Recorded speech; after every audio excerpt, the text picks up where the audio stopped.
మంది భక్తుల మనోభావాలను దెబ్బతీసిన ఘనత కూటమి ప్రభుత్వానిదేనని మాజీ మంత్రి డాక్టర్ ఆదిమూలపు సురేష్ అన్నారు.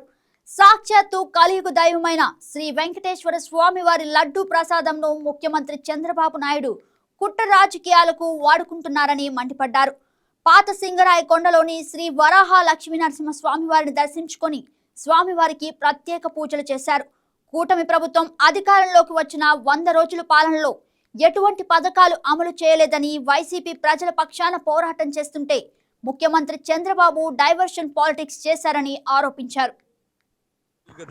కలియుగ దైవం కోట్లాది మంది భక్తులు భక్తి శ్రద్ధలతోటి శ్రీ వెంకటేశ్వర స్వామిని దర్శించుకొని అక్కడ దొరికే ప్రసాదం ఏదైతే ఉందో వెంకటేశ్వర స్వామి లడ్డును ఎంతో పవిత్రంగా భావించి ఆ ప్రసాదాన్ని తరతరాలుగా సేవిస్తూ వస్తున్నటువంటి విషయం మనందరికీ తెలిసిన విషయం. ఈరోజు ఈ కూటమి ప్రభుత్వం కోట్లాది మంది భక్తుల మనోభావాలను దెబ్బతీసే విధంగా ఒక కుట్రతోటి ఒక కుతంత్రంతో డైవర్షన్ పాలిటిక్స్ తోటి ఈ శ్రీవారి లడ్లను రాజకీయానికి వాడుకుంటూ ఒక కుట్రపూరితంగా ఈ శ్రీవారి లడ్లలో కల్తీ జరిగిందని సాక్షాత్తు ముఖ్యమంత్రి గారే, కల్తీ ఒకటే కాదు, ఇందులో జంతు కొవ్వు, ల్యాడ్ అంటే పంది కొవ్వు, అట్లాగే ఈ యొక్క గొడ్డు కొవ్వు, అట్లాగే ఈ యొక్క ఫిష్ ఆయిల్, చేప నూనె, ఇవన్నీ కూడా ల్యాడ్స్ ఇవన్నీ కూడా కలిసాయి అని చెప్పి ఏ ఆధారాలు లేకుండా, ఏ సైంటిఫిక్ శాస్త్రీయంగా ఏ ప్రయోగశాలలో నిర్ధారణ చేయకుండా నింద వేసి రాజకీయాలు చేసి ఈరోజు రాష్ట్రంలోనే కాదు ప్రపంచంలో మరి